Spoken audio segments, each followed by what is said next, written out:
weerum septembre ñu gën koo xamee ci septembre mandeng doon na aada gu ñu ràññee ci soose yi fii ci diwaanu Mbour saa yuñ koy amal nag ay nit dinañu bàyyeekoo fépp ci Sénégal ngir teewal ambiance boobule. lii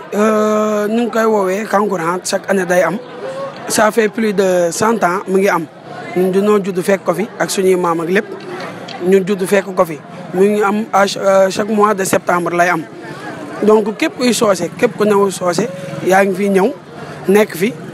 mu jaral la am na ñoo xam ne ñii tey dañuy jóge extérieur passe billet d'avion ñëw uniquement pour kankurang yi am na ñoo xam dañuy jóge Dakar dëkk bu nekk la ñuy jóge ñëw fii nii uniquement pour kankurang yi ñu nit comme ni ngeen ñu gisee nii ñu nit dañuy ñëw dox si wàllum culture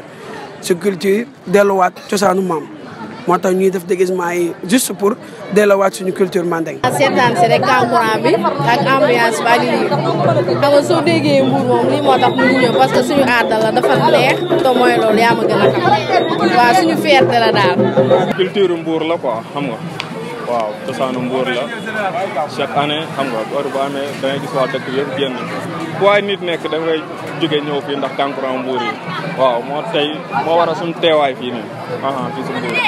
kankurang Mbour moom day neex macha allah bu commencé xale jigéen dañoo mën a sañse ambiance bi kankurang bi day neex. suñu maam yi ñoo ko daan def ñu pare suñu mag yi di ko def ñu nit ñu jël waaw dañuy bañ suñu culture bi dee parce que da ngay gis ñoo xam ne aussi dañuy toppi kankurang ak yeneen anime sol ay jiin yooyu te suñu cosaani maam lii la lii mooy toppi kankurang waaw lii mooy cosaani maam nii moo war a toppee kankurang moo tax ñu benn culture bi dee moo tax ñuy déguisé waat comme suñu maam yi ni ko daan defee. aada ak cosaan doon na lu am solo ci réew ba tax na ñii di soose yi ñu ngi koy sàmmalante gu wér